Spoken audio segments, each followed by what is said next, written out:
We've somehow convinced ourselves that massive transformation requires massive action. Then, we wonder why New Year's resolutions collapse by February. Atomic Habits noticed we've been debugging the wrong variable. Let's look at what actually breaks. The 1% rule. We're optimizing for the wrong metric. Here's the pattern. We set goals based on outcomes we want. Then we're confused when willpower fails. Clear noticed something interesting. A 1% improvement daily compounds to 37 times better in a year. 1% worse? You decline nearly to 0. The math is simple. Our brains just prefer dramatic transformations over incremental systems. Probably because I'm going to improve 1% today doesn't make for good Instagram content. Turns out the aggregation of marginal gains isn't sexy. It just works. Identity-based habits. We're changing the wrong layer. Most of us try to change what we do. A better approach is to change who we are. Here's the breakdown. 3 levels: outcomes, processes, identity. We usually start at outcomes. I want to lose 20 pounds. Then we wonder why motivation evaporates. Identity-based habits work backward. I'm the type of person who doesn't miss workouts, creates different behavior than I should work out to lose weight. Every action is a vote for the type of person you want to become. Miss the workout. Vote against fit you. Go anyway? Vote for fit you. We keep trying to do things that contradict who we think we are. Then, we're surprised it feels like internal warfare. The 4 laws of behavior change. The actual system design. Clear reverse engineered how habits form. 4 steps in every habit loop. Cue, craving, response, reward. To build a good habit. Make it obvious, make it attractive, make it easy, make it satisfying. To break a bad habit, invert the system. Make it invisible, make it unattractive, make it difficult, make it unsatisfying. We've been relying on motivation when we should have been redesigning the environment. Classic human malfunction, treating willpower as unlimited resource when it's obviously not. Here's where Clear nails the core issue. You do not rise to the level of your goals. You fall to the level of your systems. Right. We already knew this. We just keep pretending goals alone will somehow override broken systems. Make it obvious. Environmental design. First law of behavior change.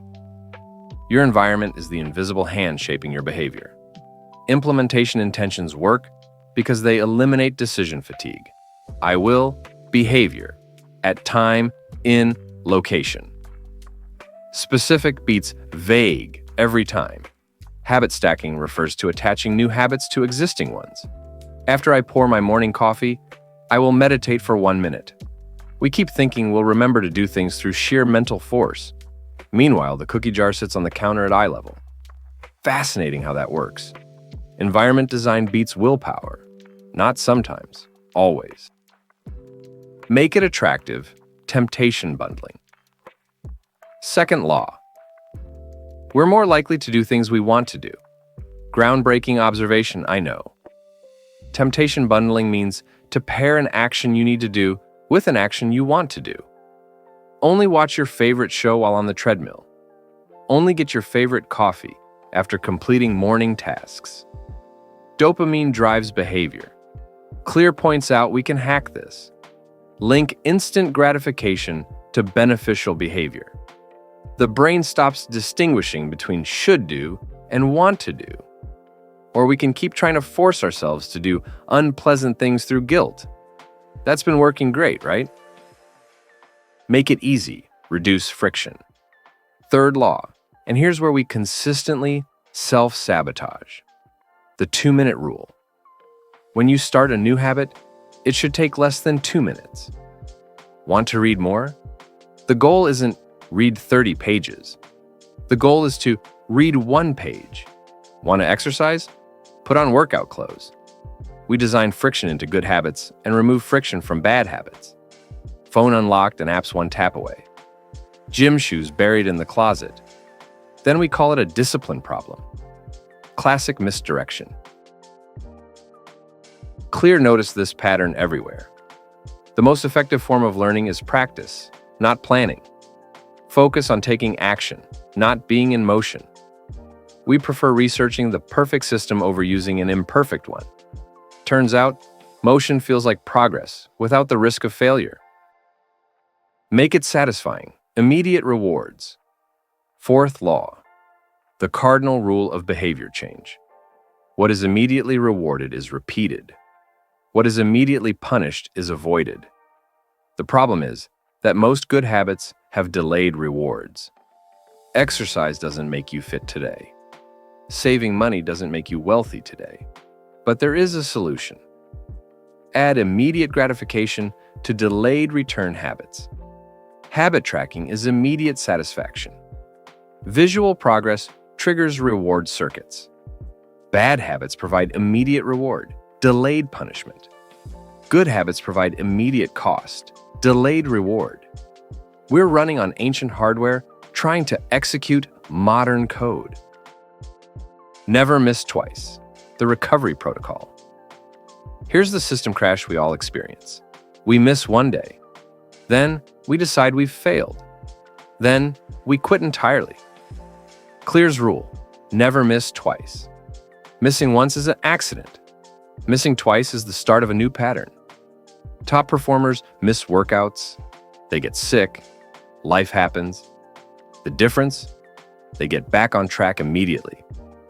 No shame spiral, no, I'll start again Monday. We've somehow convinced ourselves that imperfect execution equals total failure. Then we use that logic to justify quitting. I've done this enough times to recognize the malfunction. Track your progress. Make the invisible visible. What gets measured gets managed. An old saying, still true. Habit tracking provides immediate evidence of progress. Visual tracking, crossing off calendar days, moving paper clips from one jar to another, creates mini wins. Bonus tip, tracking itself becomes the habit. Don't break the chain is powerful because the chain becomes valuable. We prefer abstract intentions over concrete data, probably because data reveals uncomfortable patterns about what we're actually doing versus what we think we're doing. This is the part we resist. Every action you take is a vote for the type of person you wish to become, which means every action we don't take is also a vote. We just prefer not to count those. The Goldilocks Rule, flow state. We stay motivated when tasks are right at the edge of our current ability. Not too hard, not too easy, just manageable. Clear calls it the Goldilocks Rule. About 4% beyond current capability, enough challenge to stay engaged. Not so much you're overwhelmed. Boredom kills more habits than failure. We get good at something, it becomes routine, we lose interest. An advanced solution is to use variable rewards, new challenges, and deliberate practice. Or we can keep starting things, getting decent, then abandoning them for new shiny things. That's another approach. Genes don't determine destiny. Play where you have advantage. Here is a controversial truth. We're not all built the same. Some behaviors will always be harder for you than others. Clear's take. Don't try to build habits that go against your natural grain. Pick habits that align with your personality and strengths. If you're introverted, networking events will always cost more energy. Design a system that doesn't rely on them. If you hate running, stop trying to become a runner. Find movement you don't hate. We spend years trying to force-fit ourselves into someone else's system. Then we're confused why it feels like punishment. Pattern recognition suggests trying a different approach. The plateau of latent potential. Why we quit too soon. Most habits don't produce linear results. They produce compounding results, which means they look like they're not working for a long time. Clear calls this the valley of disappointment. You're putting in work. Results aren't visible. Feels like failure, right before breakthrough. Here is the ice cube analogy.